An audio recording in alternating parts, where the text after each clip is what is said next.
saudara terkasih, tidak perlu takut dan tidak perlu khawatir. Memang diberita bahwa minggu ini itu kenaikan orang yang terkena COVID itu banyak sekali. Tetap kita memang tidak boleh takut dan khawatir, tetapi kita juga tidak boleh lalai dan menyepelekan. Oleh karena itu mari kita ikuti protokol yang ditentukan oleh pemerintah, ya. Jangan lupa 3M, ya, memakai masker, mencuci tangan dan menjaga jarak, ya. Saya tahu bahwa kita semua kangen saudara, kita semua rindu. Saya juga kangen dan rindu dengan saudara. Tetapi kalau hari ini saya tidak mungkin nggak bisa berjabat tangan, itu bukan karena saya nggak mengasihi saudara. Saya nggak berjabat tangan karena saya mengasihi saudara, ya. Karena kita nggak pernah tahu saudara bahwa virus itu nggak pernah kelihatan. Jadi mari lakukan protokol, ya saudara, untuk menjaga kita dan juga menjaga orang-orang yang kita kasihi di sekitar kita. Nah saudara, saya mendengar bahwa minggu depan itu rencananya bahwa pendaftaran untuk kita beribadah itu nanti akan ada nomor kursinya langsung, itu ya. Jadi kita akan usahakan, ya, ini semua juga salah satu dari protokol yang harus kita lakukan. Jadi kalau kita mendaftar besok minggu depan, kalau memang programnya sudah ini bisa selesai dikerjakan, langsung misalnya Anton gitu ya, langsung akan dapat kursi nomor berapa begitu. Jadi saudara juga demikian. Jadi kalau saudara masuk sama seperti di bioskop, saudara mencari yang nomornya berapa, ya. Ini semua untuk kebaikan kita semua. Yang setuju lambaikan tangan. Haleluya. Nah saudara terkasih, bulan ini tema kita adalah promosi. Nah saudara, promoting atau promosi artinya adalah peningkatan kelas, ya, atau kenaikan jabatan, atau juga kenaikan kedudukan, saudara, ya. Berbicara tentang sesuatu yang naik, saudara, naik level. Nah, saudara perlu kita ketahui, dan saya percaya sekali bahwa semua orang itu pasti senang dengan yang namanya naik level. Semua orang pasti senang yang namanya dengan naik jabatan, naik kelas, naik tingkat. Tetapi perlu kita sadari bahwa yang namanya promosi itu selalu berhubungan dengan proses dan ujian, ya. Tidak ada promosi tanpa proses dan ujian, dan itu membutuhkan waktu yang lama. Dan perlu kita sadari bahwa promosi yang sejati itu asalnya pasti dari Tuhan, saudara. Jadi promosi yang sejati asalnya dari Tuhan. Nah saudara terkasih, hari ini kita akan belajar bersama bahwa tanpa proses dan ujian itu tidak mungkin ada namanya promosi. Anak SMP, seorang anak tidak mungkin bisa masuk ke bangku sekolah SMP kalau dia tidak lulus dari SD. Demikian pula dia tidak akan bisa masuk SMA kalau tidak lulus dari SMP. Entah bagaimana ujiannya. Nah ujiannya kan kalau dulu kita ngerjakan di sekolahan. Nah kalau kemarin itu kan ujiannya lewat daring. Nah bagaimanapun caranya, tetapi tetap harus melalui sebuah ujian untuk kita bisa mengalami yang namanya promosi. Nah saudara, kita akan belajar bersama hari ini dari kisah seorang budak yang mengalami promosi menjadi seorang perdana menteri, orang yang nomor 2 di negeri Israel, di kerajaan, bukan Israel, maksud saya di Mesir, saudara, di kerajaan Mesir. Nah saudara, diawali dengan profesi sebagai seorang penggembala kambing domba. Diawali sebagai profesi penggembala kambing domba. Oleh karena dibenci oleh saudara-saudaranya, tujuan pertamanya sebetulnya mau dibunuh, tetapi nggak jadi, saudara. Karena ada yang berkata, Ruben berkata, jangan dibunuh. Nah, kemudian akhirnya dijual menjadi budak belian, saudara. Dibeli oleh orang Ismail dan kemudian dijual dijual di Mesir dan dibeli oleh Potifar, saudara. Jadi dari sini dimulai, saudara. Dari seorang budak belian bisa menjadi seorang perdana menteri. Nah, saudara terkasih, hari ini kita akan belajar 4 hal dari kisah kehidupan Yusuf. Mengapa Yusuf bisa mengalami promosi dari seorang budak bisa menjadi seorang yang nomor 2 di kerajaan Mesir. Iya, perbedaannya dengan Raja Firaun hanya tahtanya. Bahkan tidak ada yang bisa melakukan apapun tanpa seizin Yusuf. Hal yang pertama adalah karena Yusuf ini memiliki cara pandang yang benar. Nah, saudara, cara pandang itu banyak sekali, saudara. Dan cara pandang ini sangat menentukan final, hasil akhir, saudara. Kita bisa tahu bahwa ada begitu banyak alasan bagi Yusuf untuk membenci kakak-kakaknya, bahkan untuk balas dendam kepada kakak-kakaknya ketika dia sudah punya jabatan. Tetapi itu tidak dilakukan. Mengapa tidak melakukan? Karena Yusuf mempunyai cara pandang yang benar terhadap apa yang dialami dalam kehidupannya, proses yang dialami dalam kehidupannya. Dia memiliki cara yang pandang yang benar. Kita bisa lihat di dalam Kejadian 45 ayat 5. Ini adalah apa yang dikatakan Yusuf ketika Yusuf bertemu dengan saudara-saudaranya. Mereka semua ketakutan setelah tahu bahwa pembesar yang ada di hadapan mereka itu adalah saudaranya yang 13 tahun yang lalu dibuang, yang 13 tahun yang lalu dijual sebagai budak. Nah, jadi prosesnya lama, saudara. 13 tahun dari budak untuk menjadi perdana menteri. Tetapi sekarang, ini kata Yusuf, janganlah bersusah hati dan janganlah menyesali diri, karena kamu menjual aku ke sini. Nah, saudara, luar biasa sekali. Tidak ada rasa dendam sedikit pun. Nah, ini cara pandangnya dia. Sebab untuk memelihara kehidupanlah Allah menyuruh aku mendahului kamu. Nah, saudara terkasih, cara pandang yang luar biasa. Inilah yang membuat Yusuf tidak dendam kepada saudara-saudaranya. Inilah yang membuat Yusuf mampu menahan, mampu untuk terus bergerak, mampu untuk terus berusaha, tidak pernah menyerah ketika dia mengalami pergumulan dalam kehidupannya. Ketika dia difitnah, ketika dia masuk ke penjara, dia tidak pernah menyerah. Nah, saudara, mengapa? Karena dia memiliki cara pandang yang benar. Nah, kemudian saudara, ketika ayah mereka, yaitu Abraham, meninggal dunia, maksud saya Yakub meninggal dunia. Nah, saudara, mereka semua ketakutan saudaranya. Aduh, papa kita sudah meninggal dunia, nanti pasti Yusuf akan balas dendam. Tidak, saudara, ini yang dikatakan Kejadian 50 ayat 20. Memang kamu telah mereka-rekakan yang jahat terhadap aku, tetapi Allah telah mereka-rekakannya untuk kebaikan, dengan maksud melakukan seperti yang sekarang ini, yakni memelihara hidup suatu bangsa yang besar.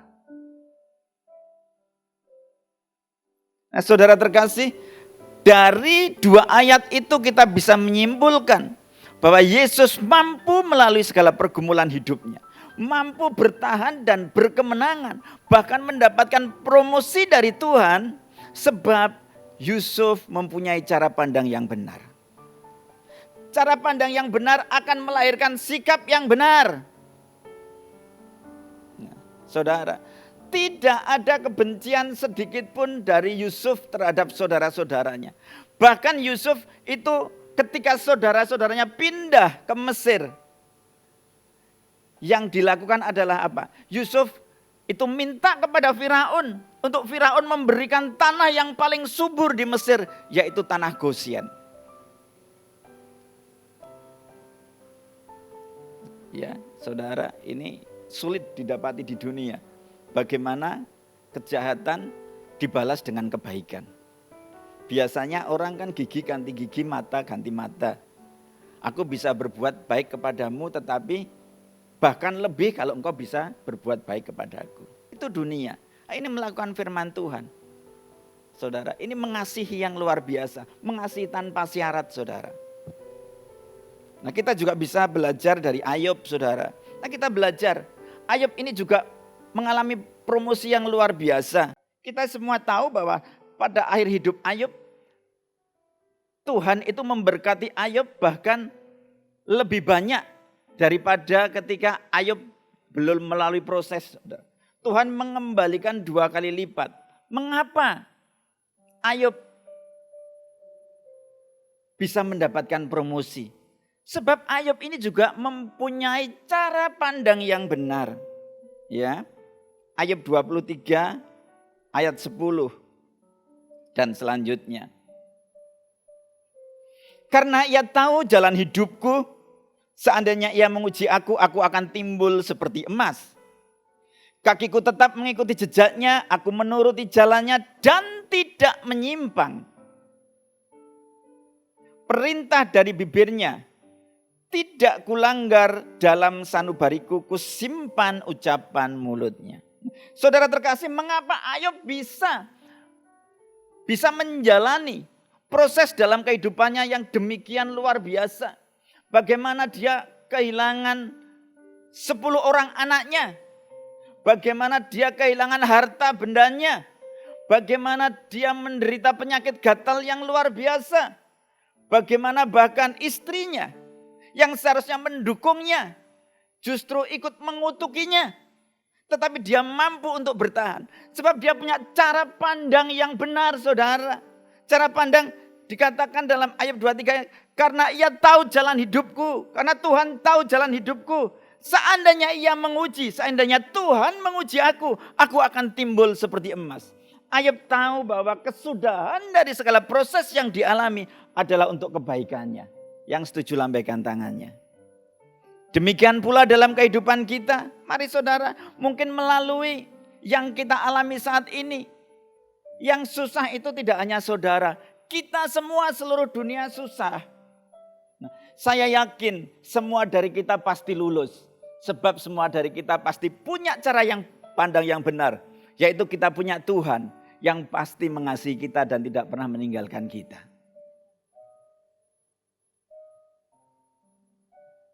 Hal yang kedua, mengapa Yusuf bisa mengalami promosi yang luar biasa dari Tuhan? Kejadian 39 ayat 1 sampai ke 6. Adapun Yusuf telah dibawa ke Mesir. Ini dalam perjalanan dijual nih saudara. Dan Potifar, seorang Mesir pegawai istana Firaun, kepala pengawal raja, membeli dia dari tangan orang Ismail yang telah membawa dia ke situ. Nah, dibeli saudara sebagai budak belian. Tetapi Tuhan menyertai Yusuf sehingga ia menjadi seorang yang selalu berhasil dalam pekerjaannya. Maka tinggallah ia di rumah tuannya, orang Mesir itu. Setelah dilihat oleh tuannya bahwa Yusuf disertai Tuhan dan bahwa Tuhan membuat berhasil segala sesuatu yang dikerjakannya, maka Yusuf mendapat kasih tuannya. Dan ia boleh melayani dia. Kepada Yusuf diberikannya kuasa atas rumahnya dan segala miliknya diserahkannya pada kekuasaan Yusuf. Sejak ia memberikan kuasa dalam rumahnya dan atas segala miliknya kepada Yusuf, Tuhan memberkati rumah orang Mesir itu karena Yusuf, sehingga berkat Tuhan ada atas segala miliknya, baik yang di rumahnya maupun yang di ladang. Nah saudara, ini Yusuf ini luar biasa. dia diberkati Tuhan, dia disertai Tuhan, sehingga dimanapun dia berada Tuhan membuat dia berhasil, bahkan tuannya pun ikut diberkati Tuhan. Segala miliknya diserahkan pada kekuasaan Yusuf, dan dengan bantuan Yusuf ia tidak usah lagi mengatur apapun selain dari makanannya sendiri. Jadi semuanya dikerjakan oleh Yusuf. Jadi kesimpulannya Yusuf pasti orang yang rajin, saudara. Dan ini yang terakhir, adapun Yusuf itu manis sikapnya dan elok parasnya. Hal yang kedua, mengapa Yusuf mengalami promosi yang luar biasa dari Tuhan? Karena Yusuf hidupnya melekat kepada Tuhan. Orang yang hidupnya melekat kepada Tuhan pasti mengandalkan Tuhan. Iya. Fokusnya kepada Tuhan. Orang yang mengandalkan Tuhan pasti disertai oleh Tuhan. Ini terjadi dalam kehidupan Yusuf. Mengapa Tuhan selalu menyertai dia? Ya karena dia hidupnya melekat kepada Tuhan. Sebab dia mengandalkan Tuhan. Nah karena disertai Tuhan, otomatis apa saja yang dikerjakan pasti berhasil. Nah, saudara, orang yang disertai Tuhan, di mana saja, kapan saja, dan apa saja yang dilakukan mesti berhasil. Mengapa? Karena dia disertai Tuhan. Mengapa disertai? Sebab dia mengandalkan Tuhan dan hidupnya melekat kepada Tuhan.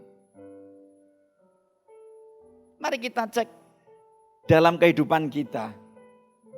Apakah hari-hari ini ketika kita ada di dalam kesesakan dan kesusahan ini, hidup kita tetap melekat kepada Tuhan? Hidup kita tetap mengandalkan Tuhan? Atau mulai mengandalkan manusia? Nah, firman Tuhan dengan jelas mengatakan, diberkatilah orang yang mengandalkan Tuhan, yang menaruh harapannya pada Tuhan. Nah, kemudian dikatakan selanjutnya, ia akan seperti pohon yang ditanam di tepi air. Ini Yeremia 17 ayat 7 dan 8. Yang merambatkan akar-akarnya ke tepi batang air.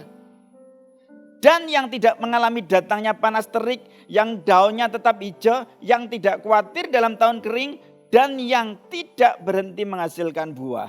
Nah saudara, orang yang hidupnya mengandalkan Tuhan, melekat kepada Tuhan, ini akan seperti ini, mengalami seperti yang firman Tuhan katakan, seperti pohon yang ditanam di tepi aliran air.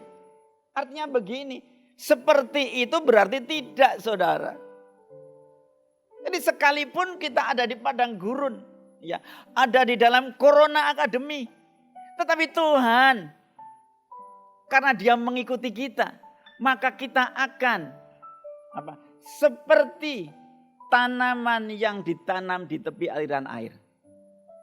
Tetap berbuah, saudara. Karena memang untuk itulah Tuhan memanggil kita. Tuhan memanggil kita untuk berbuah. Berbuah itu artinya memberi dampak yang baik kepada orang-orang di sekitar kita. Kita tidak dipanggil Tuhan untuk sekedar sukses tuh, saudara. Sebab sukses itu hanya sekedar yang merasakan dirinya sendiri. Orang-orang sekitarnya tidak merasakan. Orang cuma akan bilang, wow dia sukses, dia luar biasa. Tapi orang tidak merasakan dampaknya. Mengapa? Karena enggak berbuah.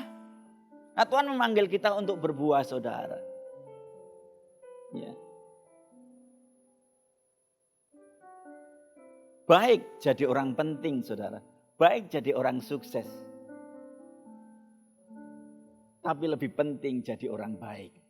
Sebab memang untuk itulah kita dipanggil.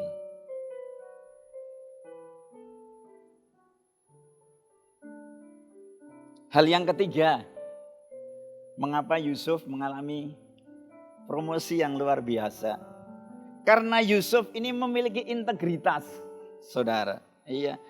Orang yang berintegritas itu selalu menjaga prinsip-prinsip hidup yang benar. Iya. Orangnya itu berkomitmen dan bertanggung jawab penuh. Jadi ciri-ciri orang yang berintegritas itu seperti itu. Dia tahu apa yang boleh dilakukan dan apa yang tidak boleh dilakukan. Ya, sikapnya dia, cara bicaranya dia, kegiatannya dia itu sama. Baik di depan orang banyak maupun ketika sendirian. Dan Yusuf mempunyai hal itu, saudara. Dia sama di depan orang banyak. Dia sama di depan Potifar. Dan dia sama di depan tante Potifar. Dia melakukan hal-hal yang hanya diizinkan oleh Tuhan. Ya, kalau hal yang mendukakan hati Tuhan, dia tidak melakukannya. Mengapa? Karena dia berintegritas. Sekalipun bahkan tidak ada orang melihat, dia tetap melakukan hal-hal yang menyenangkan hati Tuhan dan menjauhi hal-hal yang mendukakan hati Tuhan. Kejadian 39 ayat 7 sampai 12. Selang beberapa waktu istri tuannya memandang Yusuf dengan birau, lalu katanya, marilah tidur dengan aku. Mengapa saudara? Tante Potifar ngajak tidur, sebab di ayat sebelumnya dikatakan bahwa adapun Yusuf itu manis sikapnya dan elok parasnya. Nah, manis sikapnya itu tahu melakukan yang benar dan tahu yang tidak benar, saudara. Dan itu kita bisa belajar bahwa karena Yusuf mempunyai integritas, dia tetap baik walaupun tidak ada orang yang melihat. Nah, saudara,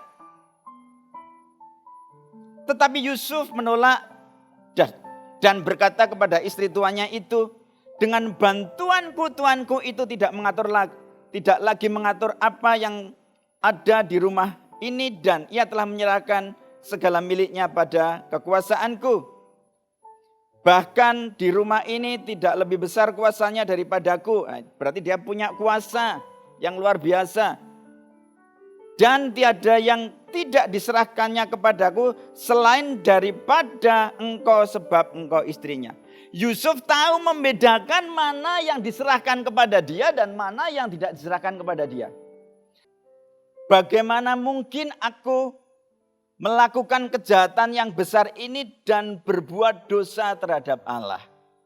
Dia tahu sekali apa yang harus dia lakukan. Dia tahu apa yang tidak boleh dilakukan. Walaupun dari hari ke hari perempuan itu membusuk Yusuf.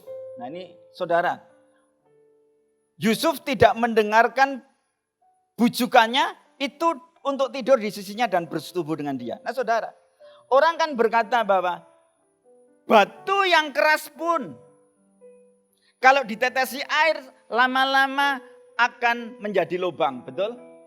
Nah, saya percaya bahwa Tante Potifar ini tahu prinsip seperti itu. Makanya dia tidak pernah menyerah ketika untuk merayu Yusuf, saudara. Dia nggak ngerti bahwa Yusuf ini adalah orang yang berintegritas. Dia tidak mungkin mendukakan hati Tuhan, saudara. Makanya sekalipun dirayu berkali-kali, tetapi dia tidak pernah menyerah. Dia tidak pernah mau menanggapi permintaan istri tuannya. Sebab dia punya integritas. Nah saudara, ayat selanjutnya, pada suatu hari masuklah Yusuf ke dalam rumah untuk melakukan pekerjaannya, sedang seisi rumah itu seorang pun tidak ada di rumah. Rumahnya kosong. Nah, inilah integritas. Maupun rumahnya rame, maupun rumahnya kosong, tindakannya tetap sama. Lalu perempuan itu memegang baju Yusuf sambil berkata, marilah tidur dengan aku. Tetapi Yusuf meninggalkan bajunya di tangan perempuan itu dan ia lari keluar. Nah saudara terkasih, saya membayangkan betapa gemesnya Tante Potifar ini dengan Yusuf, saudara. Pasti gemes sekali. Nah kemudian dia mau melakukan, tetapi Yusuf tetap tidak mau. Sebab Yusuf tahu itu mendukakan hati Tuhan. Dan oleh karena gemesnya, saudara, Tante Potifar itu sampai megang bajunya, tetapi dia saudara? Yusuf lari, saudara. Lama-lama Yusuf merasa terganggu juga. Saya berpikir, wah lebih baik aku keluar dari sini daripada Tante Potifar selalu menggangguku. Dan terjadilah Yusuf kemudian difitnah dan masuk ke penjara. Yang keempat itu rendah hati. Saudara, rendah hati. Jadi orang yang rendah hati akan ditinggikan, saudara. Jadi orang yang rendah hati akan ditinggikan, dan itulah yang terjadi dalam kehidupan Yusuf. Saudara, mohon maaf kalau karena waktunya sedikit sekali, jadi saya sudahi firman ini karena saya mengasihi saudara. Ya, Tuhan Yesus memberkati. Mari berikan tepuk tangan yang paling meriah.